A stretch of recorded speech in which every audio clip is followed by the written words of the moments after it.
آؤ تذکرہ امام حسین میں کربلا کے بعد کیا ہوا۔ جب سارے شہید ہو گئے، ان کی لاشوں پر گھوڑے دوڑائے گئے، تو جو لوگ قریب آبادیوں کے لوگ تھے وہ آئے، ان لاشوں کو سمیٹا، کتنوں کو تو انہوں نے دفن کیا اور مولا حسین کو دفن کیا۔ اب بیویاں خیمے میں تھیں، قیدی بنائی گئیں۔ سیدہ زینب فاطمہ زہرا کی سگی بیٹی ہیں، حسین ابن علی کی سگی بہن ہیں، زوجات امام حسین ہیں، بی بی سکینہ ہیں۔ اس خیمے میں چند عورتیں رہ گئیں اور بیمار زین العابدین ہیں۔ یزیدی لشکر کی طرف سے لوگ آئے اور کہا کہ اپنے ہاتھ آگے بڑھاؤ۔ ہاتھ آگے بڑھائے گئے تو ان کو ہتھکڑیاں ڈال دی گئیں۔ رسول اللہ کے گھر والوں کو ہتھکڑیاں ڈال کر باہر نکالا گیا، خیمے اجاڑ دیے گئے۔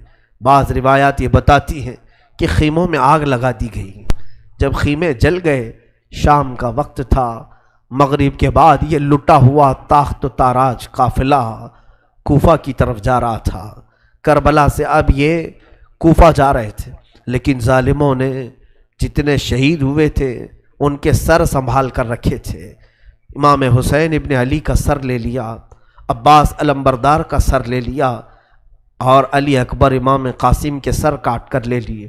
سارے سروں کو انہوں نے، اس لیے کہ اس وقت ثبوت پیش کرنے کے لیے سر دکھانے پڑتے تھے کہ ہم نے ان کا قتل کیا ہے۔ اب سروں کو انہوں نے نیزوں میں ڈال دیا اور سروں کو لے کر نیزوں سے چلنے لگے۔ یہ سفر ان کا شروع ہوا، کوفہ کی طرف چلے۔ کیا ہے، ایک بڑی بات مجھے یاد آتی ہے۔ مولا حسین کی ایک کنیز تھی جس کا نام بی بی شیرین بتایا گیا ہے۔ وہ سیدہ فاطمہ زہرا رضی اللہ تعالیٰ عنہ کی بھی خدمت کر چکی ہیں۔ بی بی شیرین، اس کو حضرت امام حسین نے آزاد کر دیا تھا۔ وہ کہتی تھی کہ میں آزاد نہیں ہونا چاہتی ہوں۔ کہا تھا کہ تو بڑھاپے کو پہنچ چکی ہے، تجھے ہم نے آزاد کر دیا۔ اور اس کے بعد مولا حسین نے جب یہ مدینہ طیبہ میں تھے، بی بی شیرین کو کہا تھا کہ تو آزاد ہے، جا۔ بہت سارا مال دیا تھا اور جمع کر کے کہا تھا کہ تو چلی جا، اپنی بقیہ زندگی آرام سے گزار۔ تو کہتی ہے ایک شرط ہے میری، میں اس شرط پر جاؤں گی۔ امام حسین ابن علی نے پوچھا کہ ہم نے تجھے کسی چیز سے روکا نہیں، منع نہیں کیا، کیا چیز تو چاہتی ہے؟ بی بی شیرین نے کہا تھا کہ مولا حسین، بس چاہتی ہوں کہ میں گھر بنا لوں، گھر میں رہوں، ایک بار آپ اپنے قدم رکھ دینا، ہم غریبوں کے گھر پر ایک بار آپ تشریف لے آئیں، میری وہ معراج ہو جائے گی۔ امام حسین نے کہا بس اتنی سی بات، ہم تو غریبوں کے گھر روز جانا پسند کرتے ہیں، ہم روز جانا پسند کریں، جا ٹھیک ہے تیرے گھر ہم آئیں گے۔ اور بی بی شیرین نے کہا نہیں مولا، میری ایک درخواست یہ ہے کہ آپ اپنے خاندان کے ساتھ آئیں گے، اپنے شہزادوں شہزادیوں عورتوں کے ساتھ آئیں گے۔ مولا حسین نے ساری عورتوں سے کہا دیکھو بی بی شیرین کہتی ہے اس کے گھر دعوت ہے، ہم سب آئیں گے۔ اور اس کو بطور مسکراتے ہوئے آپ نے فرمایا بی بی شیرین، ایسا نہ ہو کہ ہم آئیں اور تو پہچان ہی نہ سکے، ایسا نہ ہو کہ تو پہچان ہی نہ سکے۔ قدموں میں گر گئی، کہا کہ میں آپ کے گھر کی کھائی ہوئی، میں آپ کی پروردہ، کبھی آپ کو نہ پہچانوں، ایسا کیسے ہو سکتا ہے؟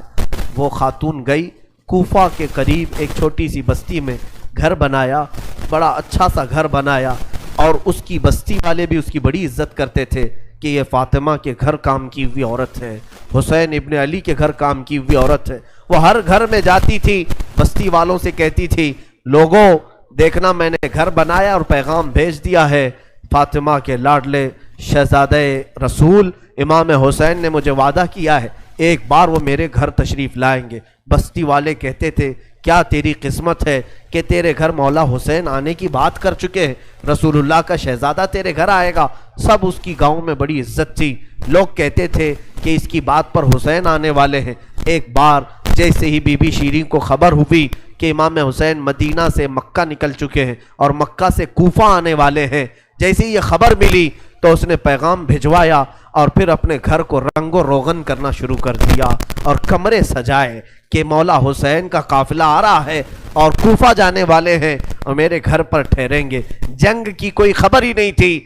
گاؤں والوں کو جیسی اطلاع ہوئی، گاؤں کے سارے لوگ اس کے ساتھ مل گئے۔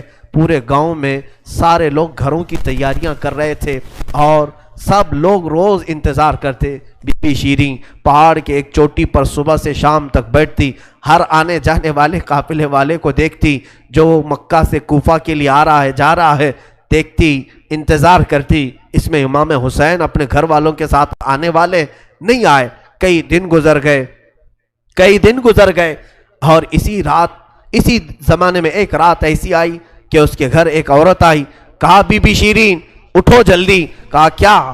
کہ حاکم بصرہ ابن زیاد کا لشکر بہت بڑا لشکر ہے اور وہ لشکر باہر آیا ہوا ہے، تیرا بڑا گھر ہے، وہ چاہتے ہیں کہ آج کی رات تیرے گھر میں گزارے. کہا کون لوگ ہیں، کیوں آئے ہیں؟ کہا سنا ہے کہ ایک باغی نے بغاوت کی تھی اور اس کا سر کچل دیا گیا، اسے مار کر کے اس کا سر لایا گیا ہے اور اسی کو دمشق امیر المومنین یزید کے پاس لے جایا جا رہا ہے. بی بی شیریں نے کہا پتہ نہیں کون سا باغی تھا، کس نے بغاوت کی تھی، کس سے جنگ ہوئی تھی، خبر نہیں ہے. بہرحال اگر حاکم کا قافلہ گھر کے دروازے پر کھڑا ہے تو میں دروازہ کھول دیتی ہوں. دروازہ اس نے کھولا. بہت سارے رات کا وقت ہے، شہزادوں کے سر نیزوں پر لٹکے ہوئے ہیں. حسین ابن علی کا چہرہ دھول میں اٹا ہوا تھا، زلفیں چہرے پر آئی ہوئی تھیں، بیبیاں سب باندی بنا کر لائی گئی تھیں اور سب جکڑی ہوئی تھیں، چہرے ان کے بالوں سے ڈھاکے ہوئے تھے. اس خاتون نے دیکھا اور کہا ہائے ہائے افسوس، قیدی آئے ہیں میرے گھر. مولا حسین کہتے تھے قیدیوں کے ساتھ اچھا سلوک کیا جائے، قیدیوں کے ساتھ اچھا سلوک کیا جائے. اس نے اپنے گھر میں اندر داخل کیا، جو حاکم جو اس کے سپہ سالار تھے ان سب کو اندر بلایا، رات گزارنے کا مقام دیا، جگہ دیا اور یہ بیویوں کو صحن کے باہر ہی چھوڑ دیا گیا، ان کو اندر نہیں لایا گیا. اور اس خاتون نے کہا ان قیدیوں کو بھی تو لاؤ، میرا گھر کافی بڑا ہے، میں اندر سلا لوں گی. اسے اب تک یہ خبر نہیں تھی یہ لٹا ہوا قافلہ ہے کس کا، آخر یہ لٹا ہوا قافلہ کس کا آیا ہے. رات کے وقت اس نے کھانا بنایا، سارے فوجیوں نے کھانا کھا لیا تو بی بی سے کہا ان قیدیوں کو کھانا مت دینا، وہ کھانے کے مستحق نہیں ہیں. اس نے چلا کر کے کہا دیکھو ہمارا دستور یہ ہے کہ میں فاطمہ کے گھر کام کر چکی ہوں، وہاں فاقے تو رکھتے تھے لوگ، گھر میں فاقہ تو ہوتا تھا لیکن باہر آنے والے مہمان کو بھوکا نہیں رکھا جاتا، وہ چاہے قیدی ہوں باغی ہوں جس طرح کے ہوں، مجھ سے جو بن سکے گا میں کھلاؤں گی. اس نے کھانے بنائے اور اس کے بعد لے کر کے آئی اور اس کے بعد کھانا جب سیدہ بی بی زینب کے پاس رکھا تو بی بی زینب نے اپنے دونوں ہاتھ دکھائے جو پیچھے بندھے ہوئے تھے. اس خاتون نے بی بی شیریں نے کھولا اور ان کے بالوں سے چہرہ ڈھکا ہوا تھا اور اس نے کھانا پروسا کہ کھا لو بیویوں کھا لو. تو بی بی زینب نے پکار کر کے اپنے بھائی کا نام لیا، یا حسین ابن علی. تو بی بی شیریں چونک اٹھی، یہ نام تو کیوں لے رہی ہے؟ یہ نام تو میرے آقا کا ہے جس کی میں باندھی تھی، میں خدمت گزار تھی، یہ نام تو کیوں لے رہی ہے؟ بی بی زینب کہتی ہے بی بی شیریں کیا ہم نے تجھے پہچان لیا؟ بابا نہیں کہتے تھے کسی دن ہم گھر پر آئیں اور تو پہچان ہی نہ سکے. یہ جو اونچے نیزے پر سر دکھ رہا ہے تیرے آقا مولا حسین کا سر ہے اور یہ علی اکبر کا سر ہے، یہ قاسم کا سر ہے. بی بی زینب پکارتی گئی. بی بی شیریں نے دیکھا اور پکار کر کے کہا مولا کیسی مہمان نوازی کا وقت تم نے دیا، کیا اس طرح بھی کوئی مہمان بنتا ہے کسی کے گھر؟ اور یہ کہتی ہوئی غش کھا کر گر پڑی. اس پر پانی ڈالا جاتا، وہ اٹھتی پھر غش کھا جاتی، بے ہوش ہو جاتی. سچ کہا تھا مولا حسین نے، اے بی بی شیریں ہم تو وعدہ کیے ہیں آ کر رہیں گے، کہیں ایسا نہ ہو کہ تو پہچان ہی نہ سکے. سچ کہا تھا مولا حسین، آپ اس حالت میں میرے گھر آئے کہ میں پہچان نہ سکی، کیونکہ وہم و گمان میں بھی نہیں تھا کہ فاطمہ کے لاڈلے کا کٹا ہوا سر کبھی گھر آ سکتا. وہ غش کھا کر کے گر گئی. روایات میں ہے صبح جب اٹھا لوگوں نے فوجیوں نے اٹھ کر کے دیکھا تو بی بی شیریں کا جسم ٹھنڈا پڑ چکا تھا، اس کی روح نکل چکی تھی. غم حسین میں لوگوں کی جانیں چلی گئی. یہاں آج دو آنسو ہمارے نکلتے ہیں تو لوگ ہمیں بولتے ہیں غم حسین میں لوگوں کی روح نکل گئی. جو اصلی محبت کرنے والے تھے وہ دنیا سے ہی رخصت ہو گئے. مولا حسین کی محبت کرنے والی بی بی شیریں دنیا میں نہیں رہی. کہا آخری جملے اس کے یہ تھے، گھر بڑی آن شان سے اس لیے بنایا تھا کہ ایک بار مولا قدم رکھیں گے. اب انہوں نے قدم رکھ دیا تو اب جینے میں کوئی مزہ نہیں ہے، اب میری زندگی کی تمنا پوری ہو گئی ہے. اس کے بعد یہ قافلہ نکلا، کوفہ کی طرف جا رہا تھا، ابن زیاد تک پہنچنا تھا. حاکم بصرہ، حاکم کوفہ عبید اللہ بن زیاد کے پاس یہ قافلہ جانے سے پہلے کئی منزلوں پر رکا. دوسری رات آئی تھی. دوسری رات ایک گرجا گھر کے پاس ان کا قیام ہوا. وہ ایک عیسائی کا گرجا تھا، وہاں پر قیام ہوا. عیسائی نے دیکھا کہ بہت سارے کٹے ہوئے سر آئے. اس نے بھی اپنے چرچ میں رکنے کی اجازت دی تھی. ہائے افسوس، عیسائی بھی رحم کھا رہے ہیں. کیسے وہ مسلمان تھے جو رسول اللہ کے گھر والوں پر رحم نہ کھا سکے. عیسائی نے وہاں پر رکنے کی اجازت دی. اس کے بعد کہا، رات کو اس نے کہا کہ یہ جو سروں پر، یہ جو نیزوں پر سر ہیں، کیا یہ ہمیں ایک رات کے لیے دو گے؟ لوگوں نے کہا لے لو لے لو، لیکن امانت کے ساتھ واپس کرنا کہ یہ ہمیں دمشق پہنچانا ہے. اس نے سر حسین کو لیا، دھول کو صاف کیا، اس لیے کہ اسے دور سے ہی اس چہرے میں کچھ چمک نظر آ رہی تھی. اس عیسائی راہب نے رات کے وقت دیکھا، ایک تخت پر رکھ کر کے سر حسین کا غور سے مطالعہ کرنے لگا اور اپنی پرانی کتابوں سے ملانے لگا. پرانی کتابیں پڑھتا تھا اور چہرہ دیکھتا تھا، بار بار دیکھتا تھا. پھر چیخ کر کے کہا، ہاں میں اپنے مقام کو پہنچ گیا، اس لیے کہ مقدس کتابوں میں لکھا ہوا ہے نبی کے آخری نبی کا نواسا ظلمن قتل کیا جائے گا اور اس راستے سے جائے گا، اور یہاں کی گرجا میں اگر رکے تو گرجا میں جو خدمت گزار ہے وہ اس کی خدمت کرے، مولا اسے جنت عطا کرے گا. وہ عیسائی راہب کہتا ہے وہ چہرے میں ساری علامتیں جو کتابوں میں لکھی یہی ہیں. وہ ایمان لے آیا، کلمہ طیبہ پڑھا، اسلام قبول کیا. رات میں اس کی دنیا بدل گئی. میرے عزیزو، اسی کو کہا جاتا ہے اسلام زندہ ہوتا ہے ہر کربلا کے بعد. حسین کے انتقال کے بعد بھی اسلام پھیل رہا، ایمان دوسروں کو بانٹ رہے ہیں. صبح تک اس گرجا میں رکے، پھر دن پورا گزارے اور شام کے وقت ٹھنڈے وقت میں کوچ کرنے کا ارادہ کیا. اور سر امام حسین جو ان لوگوں نے نیزے پر لیا تھا اس کو ایک جگہ گاڑ دیا، اور اس کے بعد اپنے پانی وغیرہ کے استعمال کے بعد قافلے کو کوچ کرنے کا حکم دیا. قافلہ آگے چلا، لیکن جو فوجی آتا سر حسین کو اٹھانے کے لیے نیزے پر، وہ تو ہلکا ہو چکا تھا لیکن وہ زمین میں ایسا گڑ چکا تھا کہ اٹھتا نہیں تھا، کسی سے ہل نہیں رہا تھا. بہت لوگوں نے کوشش کی. پھر آ کر کے انہی ظالم یزیدیوں نے بی بی زینب سے کہا، اے خاتون، یہ تمہارے بھائی کا سر زمین پر ایسا جمع ہوا ہے، ہٹتا نہیں ہے، آگے بڑھنا ہے ہمیں، یہ ہٹتا نہیں ہے. بی بی زینب نے غور سے دیکھا اور کہا، قافلے میں دیکھ لو سب ہیں یا نہیں، قافلے میں سب ہیں یا نہیں. دیکھا گیا تو بی بی سکینہ قافلے میں نہیں تھی، قافلے میں موجود نہیں تھی. بی بی زینب نے کہا، وہ میرا غیور بھائی ہے، اپنے خاندان والوں کو چھوڑ کر کہیں جاتا نہیں تھا، اپنی بچی کا غم ہوگا، آگے نہیں بڑھتا، تلاشو سکینہ کہاں ہے. لوگوں نے ڈھونڈنا شروع کیا. پہاڑ کی ایک چھوٹی سی چوٹی پر وہ بیٹھی ہیں اور ایک خاتون کی گود میں بیٹھی ہیں. کوئی ایک خاتون ہے، اسے سہلا رہی ہے، تھپکیاں دے رہی ہیں. بی بی سکینہ 9 سال کی عمر میں ایک بڑی معزز خاتون کی گود میں ہچکیاں لے لے کر رو رہی ہیں اور کچھ باتیں کر رہی ہیں. بی بی زینب نے دور سے دیکھا، خاندان کی کچھ عورتیں اور آئیں، پکارا، سکینہ جانے کا وقت ہو گیا، تم یہاں کیا کر رہی ہو؟ دوڑ کر کے جیسی سکینہ کے قریب آئے تو دیکھا نہ وہاں عورت تھی نہ کوئی خاتون تھی. سکینہ کو اٹھایا، کیا کر رہی تھی تم یہاں، کیسے آئی، کون عورت کس سے بات کر رہی تھی؟ سکینہ نے کہا، میں جانتی نہیں تھی، یہاں حاجت کے لیے آئی تھی، اچانک ایک خاتون نمودار ہوئی، اس نے مجھے گود میں اٹھایا، بوسے دینا شروع کیا، میرا ماتھا چوما. میں نے پوچھا کہ تو کون ہے؟ تو اس نے کہا، اے بچی تو نہیں جانتی، میں تیری دادی فاطمۃ الزہرا ہوں، میں فاطمۃ الزہرا ہوں، رسول اللہ کی شہزادی ہوں. میں اپنی دادی کے گود میں سو گئی، بڑا نرم گود تھا، بڑی ان کی نازک ہاتھ تھے اور وہ مجھے سہلا رہی تھی اور مجھ سے پوچھ رہی تھی کہ کیسے کربلا میں کیا کیا ہوا سنا بچی. میں علی اصغر کی شہادت دادی کو سنا رہی تھی. علی اکبر کیسے قتل ہوئے دادی کو سنا رہی تھی. ان کے آنسو بہتے تھے اور میرے جسم پر گرتے تھے اور میں نے کربلا کی ساری داستان اماں فاطمہ کو سنا رہی تھی. سیدہ زینب کی چیخ نکل پڑی کہ ماں فاطمہ اب بھی بے قرار ہے.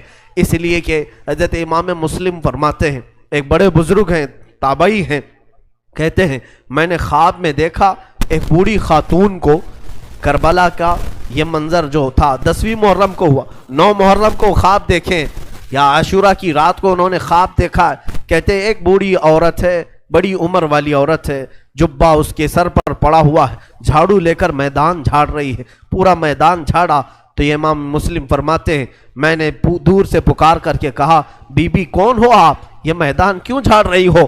انہوں نے پلٹے بغیر کہا اے شخص میں رسول اللہ کی بیٹی فاطمہ الزہرا ہوں، یہ میدان کربلا ہے، میں یہاں جھاڑ رہی ہوں اس لیے کہ کل میرا لاڈلا یہاں گرنے والا ہے، کہیں کوئی نوکیلی کنکر اس کے جسم میں نہ چبھ جائے.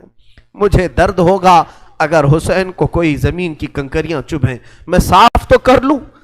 فاطمہ الزہرا کا غم ہم نہیں جان سکتے میرے عزیز، احساس نہیں کر سکو گے. غم کی داستانیں بڑی ہیں، بہت ہیں، واقعات سنانے کے لیے میرے پاس وقت نہیں ہے، میں سمیٹتا ہوں.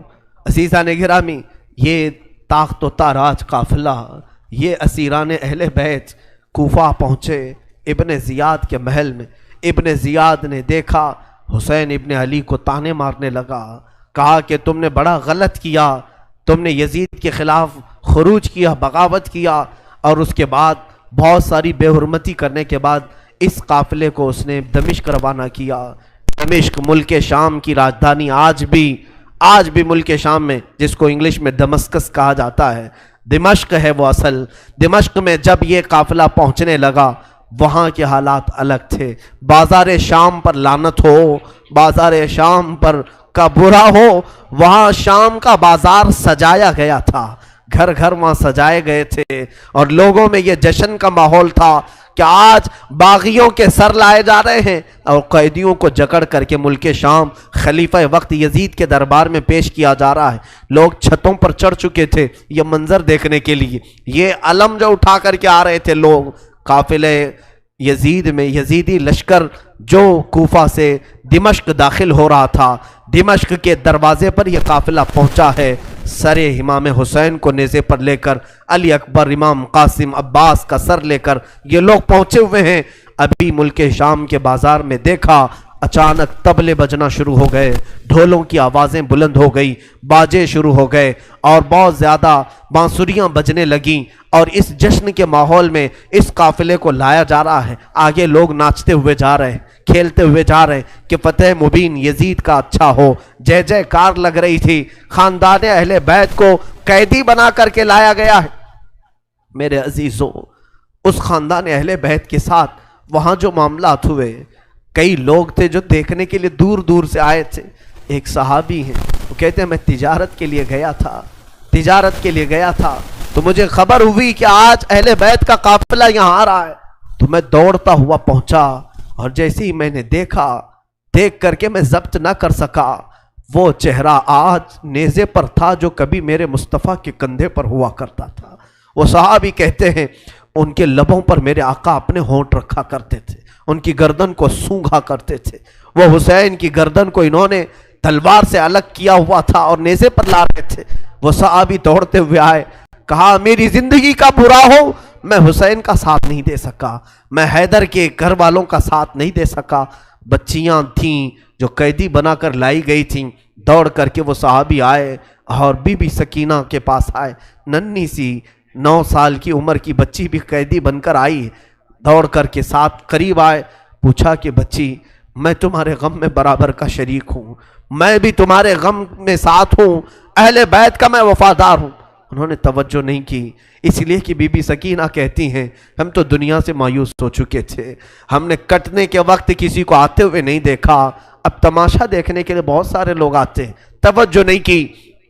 اس صحابی رسول نے آگے بڑھ کر کہا کہ اے سکینہ میں تجھے جانتا ہوں، تو حسین کی بیٹی ہے، تو فاطمہ کی لاڈلی ہے، تو شیر خدا کے گھر کی شہزادی، بتا کوئی حاجت ہو، کچھ کھانا پانی کوئی چیز۔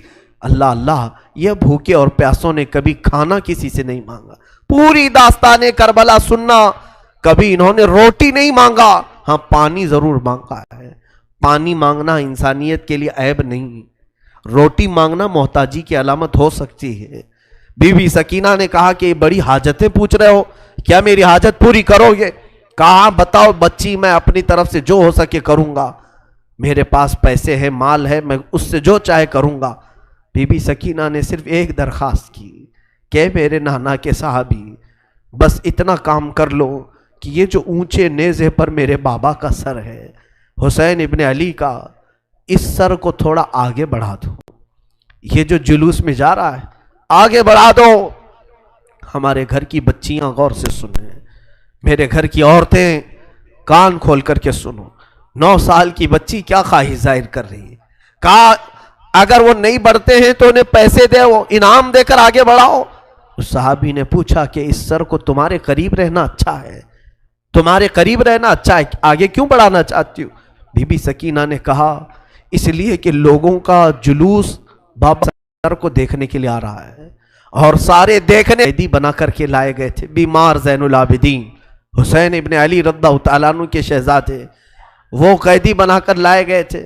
ایک صحابی وہاں پر حاضر ہوئے، کہا کہ کوئی حاجت ہو تو بیان فرمائیں، ہم آپ کے غم میں شریک ہیں۔ حضرت امام زین العابدین نے کوئی توجہ نہیں کی، یہاں تک کہ ایک سپاہی یزید کا ایسا تھا جو تھیلا بھر کر کے پتھر لے کر چل رہا تھا، تھیلا بھر کر پتھر لے کر چل رہا تھا، اور وہ باہر کھڑے ہوئے لوگوں میں پتھر بانٹتا تھا کہ کچھ پتھر تم لوگ برسا ہو۔ ملک شام میں جانے کے وقت کچھ لوگ وہاں صدقے کی کھجوریں پھینک رہے تھے اس اہل بیت کے گھرانے پر، اور کچھ لوگ پتھر برسا رہے تھے۔ یزید کے یہ مخالف لوگ ہیں، باغی لوگ ہیں، ان کے دلوں میں یزید کی محبت تھی، بنو امیہ کے وفادار لوگ تھے۔ اس قافلے پر کچھ لوگوں نے پتھر برسائے، وہ قافلہ اب اور کتنے زخم اٹھاتا، اب ان کو چھوڑا کیا تھا، لوگوں نے سارے زخم تو دے دیے تھے۔ امام زین العابدین نے اس صحابی سے کہا کہ دیکھو یہ پتھر برسا رہے ہم پر۔ اس صحابی نے تلوار کھینچ لی اور اس کو قتل کرنے کا ارادہ کیا، آپ نے منع کیا، رک جاؤ رک جاؤ، اس لیے کہ بہت سارے قتل میں نے اپنے بابا کے دیکھے، اور وہاں کوئی بھی اپنی تلوار لے کر ہمارے مدد کے لیے نہیں آ سکا۔ امام زین العابدین کا یہ لٹا ہوا قافلہ یزید کے دربار میں لایا گیا، اور سر امام حسین کو ایک تشت میں رکھ کر پیش کیا گیا۔ یزید اپنے ہاتھ میں چھڑی لے کر مولا حسین کے لبوں پر مارتا تھا اور کہتا تھا حسین تمہاری جوانی ختم ہو گئی، کاش تم میری بیعت کر لیتے تو تم زندگی سے ہاتھ نہیں دھوتے، اور کبھی میں نہیں چاہتا کہ تمہارا قتل ہو جائے۔ اس نے جھوٹے الفاظ میں لوگوں کو اس طرح ورغلایا۔ سیدہ زینب نے وہاں پر ایک جرأت مندانہ خطبہ دیا تھا، مولا حسین کی سگی بہن یزید کے دربار میں خطبہ دی تھی، اور اس کے بعد پھر یہ اسیران اہل بیت کو یہاں ملک شام میں چند دن ٹھہرایا گیا اور آزاد کیا گیا، مدینہ طیبہ کے لیے رخصت کرنے کا حکم ہوا۔ یہ لٹا ہوا قافلہ مدینہ آیا۔ اللہ اللہ، مدینے کو جب یہ لوگ پہنچے، اہل مدینہ کہتے ہم کو وہ شہادت کی خبر پہلے سے مل گئی تھی، کربلا میں مولا حسین کا قتل ہو چکا ہے، خاندان اہل بیت کے ساتھ برا سلوک ہوا ہے۔ پورا مدینہ سرحد پر آ کر کھڑا ہو گیا تھا، مدینے کے باہر انتظار میں۔ وہاں ننھی سی سغرا بھی تھی، مولا حسین کے کچھ گھر والے بھی تھے، وہ انتظار میں تھے۔ جیسے ہی لوگ مدینہ طیبہ میں داخل ہونے لگے، بیویوں کو دیکھ کر مدینے والے چیخ پڑے، سارے مدینے والے زاروں قطار رونے لگے۔ سیدھا یہ قافلہ آیا بارگاہ رسول میں، مصطفیٰ صلی اللہ علیہ وسلم کی قبر انور کے پاس پہنچ گیا، اور پھر بی بی زینب وہاں کھڑے ہو کر شروع سے لے کر اخیر تک کی داستان میرے آقا کو سنانے لگی۔ یا رسول اللہ، آپ کا دوش پر سوار ہونے والا شہزادہ، آپ کا محبوب نظر حسین بڑے زخموں سے چور چور تھا۔ یا رسول اللہ، وہ کربلا میں لاشیں اٹھاتا رہا، پیاسا رہا، بھوکا رہا۔ مدینے کے لوگ کہتے ہیں پورا مدینہ صرف زندگی میں 2 مرتبہ سب سے زیادہ رویا ہے. ایک اس وقت جب میرے آقا کی وفات ہوئی تھی، دوسرا اس وقت جب اہل بیت کا قافلہ مدینے میں لٹ کر داخل ہوا تھا. سارے غموں سے نڈھال تھے، ہر کوئی پریشان حال تھا. بی بی صغرا ننی سی تھی، 6 سال کی تھی. بار بار لپٹ کر کے بی بی زینب سے کہتی ہیں وہ ننھا بچہ کہاں ہے علی اصغر جس کے ساتھ میں کھیلتی تھی، وہ کہاں ہے، فلاں کہاں ہے. بچی کے دماغ میں جتنے یاد تھے سب کو پوچھا کرتی تھی. بی بی زینب کہتی ہیں ہر ایک کے جواب میں جب میں کہتی تھی وہ بھی انتقال کر گئے. بی بی صغرا پوچھتی تھی کیا کربلا میں موت سستے میں ملتی ہے؟ جہاں آپ لوگ گئے تھے موت بہت سستی ہے، اتنوں کو کیسے آپ نے موت کے گھاٹ اتار دیا؟ بی بی زینب کے پاس کوئی الفاظ نہیں تھے. امام زین العابدین کا زندگی بھر یہ حال تھا. اللہ اکبر. زین العابدین وہ تنہا شہزادے ہیں میرے مولا حسین کے جو پھر 95 ہجری تک باحیات رہے. امام حسین کی شہادت ہونے کے بعد 61 ہجری میں جو شہادت ہوئی اس کے بعد سے سن 95 ہجری تک آپ باحیات رہے، لیکن روتے روتے آنکھوں کا پانی سوکھ گیا تھا. لوگ کہتے ہیں امام زین العابدین کو ہم لوگ دیکھتے تھے، کبھی وہ روتے تھے تو دونوں آنکھوں سے خون نکل آتا تھا. لوگ پوچھتے کہ مولا زین العابدین سجاد آپ اتنا کیوں روتے ہیں؟ کہتے ہیں کیا تم میری ہنسی کی تمنا رکھتے ہو جس کے سامنے اس کے بھائیوں کو، اس کے گھر والوں کو، اس کے باپ کو کاٹا گیا ہے، اس کے گھر والوں کو کاٹا گیا ہے. امام زین العابدین کا حال یہ تھا کہ امام زین العابدین شہر میں جا رہے تھے اور قصاب گوشت بیچنے والا دکان میں بیٹھا ہے، گوشت بیچ رہا ہے. جیسے ہی وہ قریب آنے لگے اس نے جلدی سے گوشت کے اوپر چادر ڈال دی، گوشت چھپا دیا. لوگ جو گوشت خریدنے والے کھڑے تھے انہوں نے پوچھا کہ بندے تو کیوں گوشت چھپا رہا ہے؟ کہا زین العابدین آ رہے ہیں. وہ ابھی یہاں کھڑے ہوں گے اور گوشت دیکھ کر کے رونا شروع کر دیتے ہیں، گوشت دیکھ کر کے رونا شروع کرتے. کہا ایسا کیوں کرتے ہیں؟ کہتے ہیں جب بھی وہ میری دکان کے پاس یہ کچا گوشت دیکھتے ہیں تو کہتے ہیں کہ میرے بھائیوں کا گوشت ایسے ہی کاٹا گیا تھا اور ادھیڑا گیا تھا. زندگی بھر وہ گوشت کی دکان کے پاس کھڑے ہوتے تو ان کی آنکھیں بہہ جاتی. اور اس کے بعد ایک روایت یہ بھی ملتی ہے کہ قربانی کے دن تھے، مولا زین العابدین ایک جگہ سے گزر رہے ہیں، ایک قصائی بکرے کو لٹایا ہے اور جلدی سے اس پر چھری چلائی جا رہی تھی. امام زین العابدین دور سے کھڑے ہو گئے. کہا اے قصائی تو نے بکرے کو لٹایا، پانی پلایا کہ نہیں پلایا؟ وہ کھڑا ہوا. کہا اے امام زین العابدین ہم مسلمان ہیں، جانوروں کو کاٹتے ہیں تو پہلے پانی پلا کے کاٹتے ہیں. امام زین العابدین نے کربلا کی طرف منہ کیا. کہا مولا حسین مسلمان جانوروں کو پانی پلا کے کاٹتے ہیں، جانوروں کو پانی پلا کے کاٹتے ہیں، مگر اہل بیت کے کسی شہزادے کو ایک گھونٹ بھی پانی نہیں پلایا گیا اور انہیں ویسی ہی پیاسا شہید کیا گیا ہے، پیاسا کاٹا گیا ہے. امام زین العابدین کی پوری زندگی ایک ایک چیز کو دیکھتے تو رونے لگ جاتے تھے کہ کربلا میں یہ چیز نہیں تھی، یہ چیز نہیں تھی. ایک وقت ایسا بھی آیا، کوفہ کا گورنر ابن زیاد، یہ اب اس کے برے دن شروع ہو چکے تھے. میں پھر دوسری تقریر میں عرض کروں گا، ظہر کی اذان انشاءاللہ تقریر کے بعد ہوگی. آج سارا مجمع یہاں پر ہے اور انشاءاللہ بغیر نماز پڑھے ہم تو یہاں سے جائیں گے نہیں. اور اذان لوگوں کو جمع کرنے کے لیے ہوتی ہے، جو آلریڈی جمع ہیں پھر انہیں کیا جمع کیا جائے. اذان تو ہم دیں گے انشاءاللہ، صبر کریں. یہ وقت شہادت کا ہے، یہ وقت کربلا کی یاد کا ہے. مولا حسین کے یہ شہزادے امام زین العابدین رضی اللہ تعالیٰ، زندگی بھر آپ کے حالات یہ تھے کہ کبھی کچا گوشت دیکھیں تو رو پڑے، کسی جانور کو ذبح ہوتے دیکھیں تو رو پڑے. ایک بار امیر کوفہ ابن زیاد، اب امیر مختار نام کا ایک شخص جو بدلہ لینے کے لیے بعد میں اٹھ کھڑا ہوا. بعد میں کوفہ میں ایک ایسا شخص ظاہر ہوا جس کا نام مختار ثقفی تھا.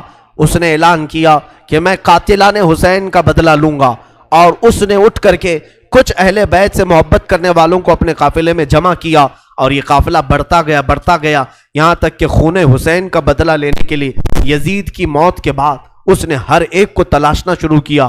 شمر کو ڈھونڈا، اس کو قتل کیا، اور اس کے بعد عمرو بن سعد کو ڈھونڈا، اسے قتل کیا.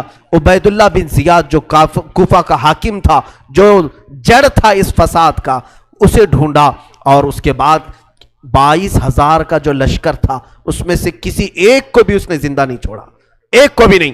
جتنے وہاں شریک تھے سب کو قتل کیا, سب کو قتل کیا. اور 22,000 کو قتل کرنے کے بعد مختار ثقفی نے یہ اعلان کیا, ابھی میں نے حسین کی ایک انگلی کا بھی بدلہ نہیں لیا, میں حسین ابن علی کی ایک انگلی کا بھی بدلہ نہیں لیا.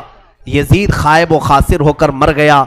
اور یزید کی سب سے بڑی ذلت تو یہ ہے, یزید کے بعد اس کا بیٹا معاویہ تخت پر بیٹھا. پہلے دن خلیفہ بنا کر اسے بٹھایا گیا, اس کے بعد 6 مہینے تک وہ گھر سے باہر ہی نہیں آیا. 6 مہینے کے بعد سیدھے لاش باہر آئی بیٹے کی. وہ 6 مہینے کبھی تخت پر نہیں بیٹھا یزید کے. لوگ کہتے تھے کہ معاویہ آپ یزید کے جانشین ہیں, وہ نیک شہزادہ تھا. دیکھیں اللہ کی مصلحت کیسی, صحابی کے پیٹ میں یزید پیدا ہوا, یزید کے پیٹ میں معاویہ, پھر اچھا شہزادہ پیدا ہوا, نیک تھا.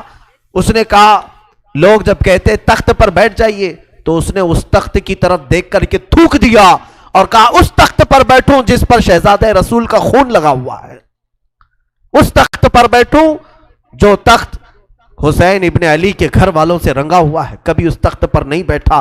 اس کی یزید کی سب سے بڑی ذلت تو اسی پہ ہے کہ اس کا خود کا بیٹا اس کے تخت پر تھوک دیا, نہیں بیٹھ سکا.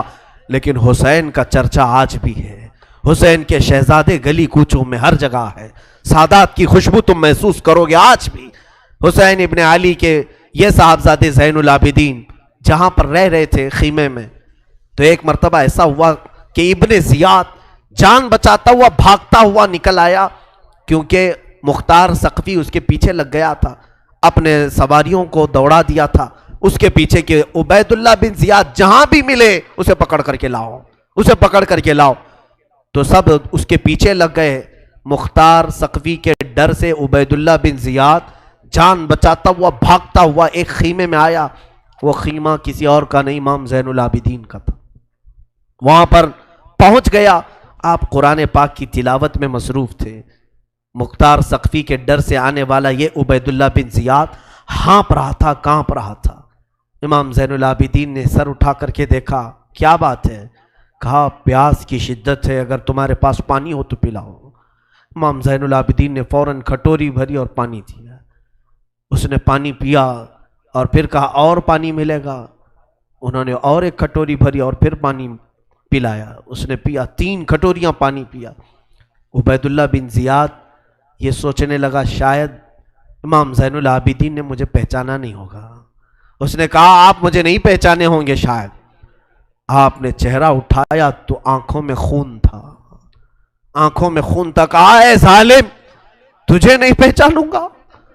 تیری وجہ سے میرا پورا گھرانہ لٹ گیا, میرا پورا خاندان تو نے تباہ کیا, بھوکا اور پیاسا کربلا میں تڑپایا, تجھے نہیں پہچانوں گا؟ تو عبید اللہ بن زیاد بدبخت نہیں ہے؟ تو اس نے کہا جب آپ نے پہچانا تو پانی پلا رہے ہو. امام زین العابدین نے کہا جو تو نے ہمارے ساتھ سلوک کیا وہ تیری فطرت تھی, اور ہم نے جو سلوک کیا ہے یہ اہل بیت کی فطرت ہے, یہ اہل بیت کی شان ہے. ظالموں کے ساتھ بھی پانی پلانے کا سلوک. اسی لیے میرے عزیزو, آج اگر ہمیں کچھ آس ہے, امید ہے, تو رسول کے انہی شہزادوں سے کہ ہماری برائیاں 1000 ہوں گی, لیکن مجھے امید ہے کہ ان حسین ابن علی کے شہزادوں سے اگر قیامت کے دن ایک بار ہم کہہ دیں گے پانی, تو امید ہے کہ یہ اپنے نانا کے حوض کوثر سے ہمیں پانی ضرور پلائیں گے. تذکرہ کرو حسین کا, تذکرہ کرو اہل بیت کا اور علی کے شہزادوں کا. یقیناً حوض کوثر پر انہی کا قبضہ ہے. میرے آقا صلی اللہ تعالیٰ علیہ وسلم اپنے ہاتھ سے جسے چاہیں گے پانی پلائیں گے. ان کے گھر والوں کو ستا کر کے تم پانی قیامت کے دن کس منہ ہوگے, پیاس بجھاؤ گے. امام زین العابدین نے اس وقت بھی پانی پلایا. میرے عزیزوں, اس کے بعد ایسا نہیں کہ اسلام ختم ہو گیا, امیہ کی خلافت چلتی رہی. یزید کے بعد اس کا بیٹا معاویہ کے انتقال کے بعد پھر مروان حاکم بنا, مروان کی حکومت چلی. پھر اس کے بیٹے آئے, تقریباً 90 ہجری تک اور اس کے بعد 105 ہجری تک اسی امیہ خاندان نے خلافت کی باغڈور سنبھالی. اس کے بعد عباسی خلافت کا دور شروع ہوا. جو بنو عباس کہلائے وہ اہل بیت سے محبت کرنے والے تھے. اتنے زمانے تک بھی اہل بیت کے ساتھ برا سلوک ہوتا رہا. امیہ کے پورے جتنے خلفاء آئے انہوں نے اہل بیت کے ساتھ کوئی اچھا سلوک نہیں کیا. امام باقر کے ساتھ، امام جعفر صادق کے ساتھ، امام موسیٰ کاظم کو 12 سال تک قید میں رکھا گیا تھا. ان کو زہر پلایا گیا تھا، کوڑے مارے گئے تھے. یہ اماموں کے ساتھ برا سلوک تقریباً 100 سال تک چلتا رہا. اور ایسا نہیں، رسول کا گھرانہ آج بھی لٹانے پر قربان ہے. آج بھی اگر کوئی بات آ جائے تو دیکھنا رسول اللہ کی جو اصلی آل ہوں گے، اصلی اولاد ہوں گے، وہ قیادت کے لیے آگے بڑھیں گے اور اپنا سر بھی پیش کریں گے.